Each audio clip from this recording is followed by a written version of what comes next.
Nos familles, nos liens. Sur la première, un voyage dans l'histoire calédonienne.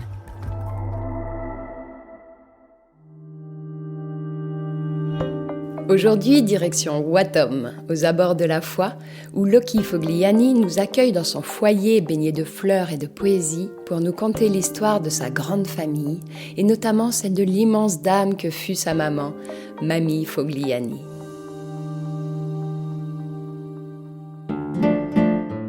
Henri Fogliani, le père de Lucky, était originaire d'Italie. Il avait transité par l'Australie et les Nouvelles-Hébrides avant de s'installer en Nouvelle-Calédonie. Eliane Aubry, la mère de Lucky, notre célèbre mamie, était-elle issue d'une famille métissée.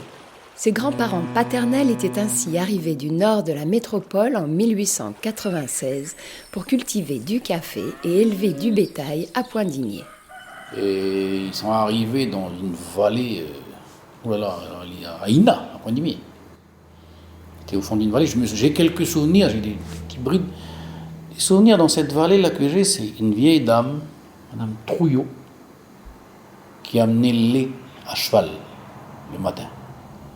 Et j'entends les bidons de lait. Vous savez, les bidons de lait avec le couvercle qui tape dedans. Souvenir dans la vallée de Ina. Et puis après, il y avait l'autre vallée aussi, c'était à Amois. Et à Amois, il y avait tous les tontons là-haut, dans la vallée d'Amois. Et là aussi, j'ai des souvenirs de vieilles maisons en torchis. Et j'ai surtout des souvenirs de tontons qui nous racontaient la guerre de 14 et qui nous faisaient voir les éclats d'obus qu'ils avaient dans les jambes. Je me rappelle de ça aussi. L'arrière-grand-père Aubry, j'ai des photos de lui, tout ça là. C'était ruste, c'était des rustes. Oh là là.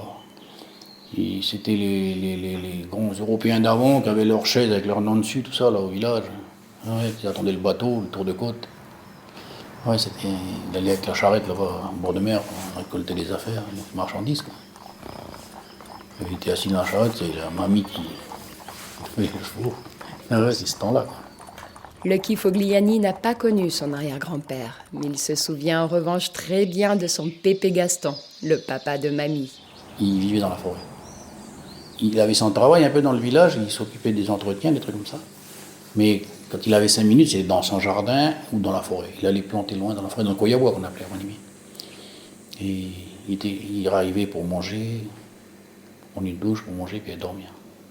Il ne parlait pas, il ne disait pas non. Alors, il était tout petit. Mais les tontons, c'était des monstres. Eugénie, la maman de Mamie Fogliani, était une femme kanak de caractère. Elle était cousine avec Paul Néautine et avait été adoptée par les Létocars. En 1939, à Poindimié, Gaston et Eugénie ont ensemble la petite Eliane, dont l'enfance fut aussi heureuse que difficile. Qui nous racontait les histoires d'avant. Attention, quand elle était gosse, c'était pas facile. Pour pouvoir avoir quelque chose à manger dans l'assiette, il fallait aller le chercher dans la forêt, où il fallait planter dans la terre. Grand-père, il plantait je le voyais planter des ignames tout le temps. C'était sa fierté, ça, à Poindimié, parce qu'il déterrait un igname d'1m20, d'1m50. Lui, il faisait 1m10. Alors qu'il était dans le trou avec l'igname, tu ne le voyais pas. Tu voyais la terre qui sortait du trou. Le grand-père, il était dans le trou. Ah, c'était magnifique. À l'âge de 16 ans, notre jeune mamie doit partir travailler. C'est alors qu'elle se marie avec Henri Fogliani. Le papa de Lucky a un emploi qui l'accapare beaucoup.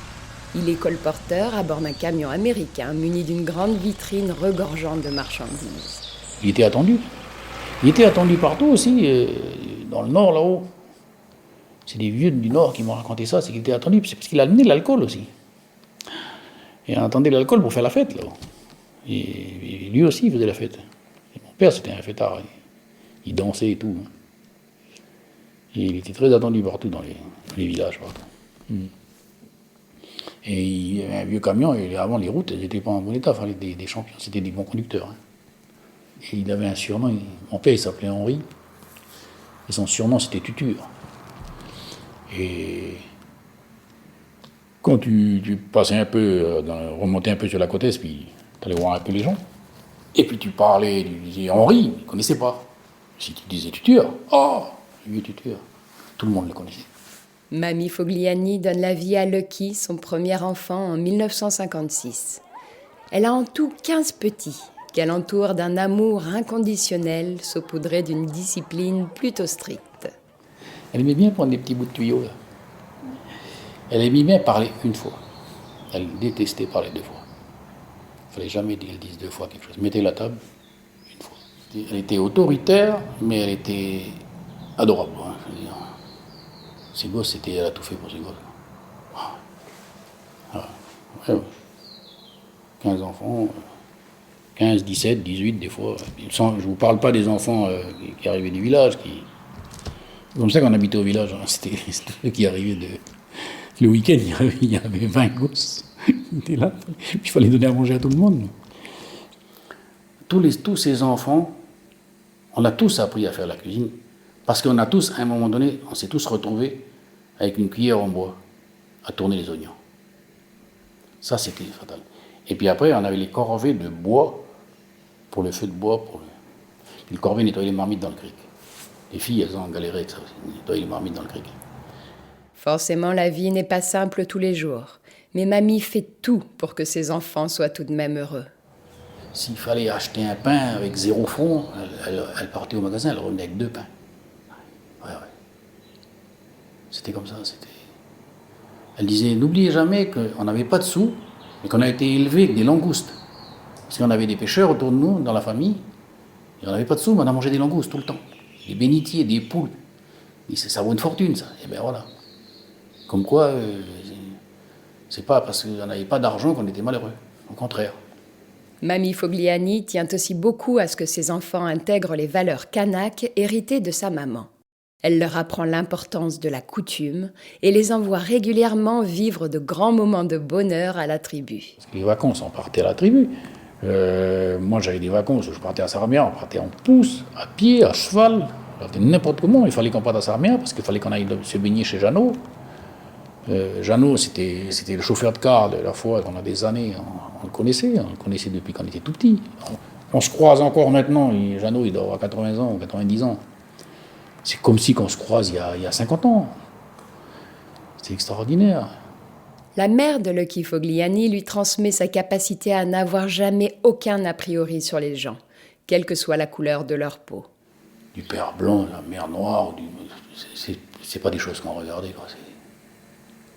Moi, si je descendais à la gendarmerie voir mes copains à Karamessi, Pascal et Madame Karamessi, je ne me rappelle plus avoir fait attention qu'ils étaient noirs. Quoi.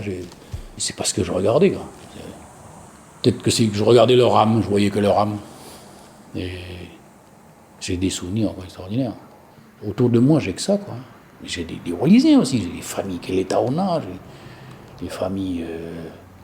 La famille Amolé, c'était des grandes familles de la foi, ça. Je te dis, en wallisien, en tahitien, on avait notre papé là, qui vient de mourir. Et en javanais, on avait M. Slamat. Mais c'était une famille, tout ça. C'était pas un Kanak, un Wallis. Non, c'était les gens de la foi. C'est en 1963 que Mamie Fogliani arrive dans cette mosaïque culturellement multicolore de la foi. Après, mamie, elle est arrivée ici à la foi, elle a travaillé dans les magasins, elle a travaillé un peu partout. Elle a travaillé à l'école des sœurs, elle a travaillé à l'internat. Son dernier travail, c'était à l'internat, elle était lingère. Après, elle est partie à la retraite. Puis après, c'est surtout quand elle est montée à Farino. Quoi. Avec son deuxième époux, André Crevissier, Mamie Fogliani s'installe ainsi sur un terrain paisible de la plus petite commune de Nouvelle-Calédonie. Et en 1987, elle lance un petit marché devant chez elle. Son objectif, permettre aux femmes de Kanala, Saramea et de Kouli de gagner un peu d'argent en appâtant les gens de Nouméa. Là, elle a mis une table avec des confitures. Boum, plus rien. Elle a trouvé une vieille copine à elle du fond de Tindé à là-haut. Amène tes gibiers, tes lapins. Et puis ça a commencé comme ça, une table, 2 tables, 3 tables. C'était au bord de la route à la maison de Farino. Puis après, la vieille copinée qui était là-bas, qui vendait un peu des maniocs, des tarots, elle ramène là. Puis du coup, c'est parti, qu'il n'y avait plus de place là-bas à Farino. Puis c'est là qu'elle est montée à la mairie après. Elle a commencé à faire ça à la mairie. Une petite place là, il y avait 6-7 stands, ça a commencé comme ça. Puis de fil en aiguille. Après le marché, c'était mamie, hein, c'était ses mains qu'elle avait autour d'elle. Elle disait toujours à ces femmes-là, moi sans vous, je suis rien. C'est vous et moi ensemble qu'on a fait ça, on a construit ça, c'est à nous. C'est pas moi, c'est nous. Elle disait toujours.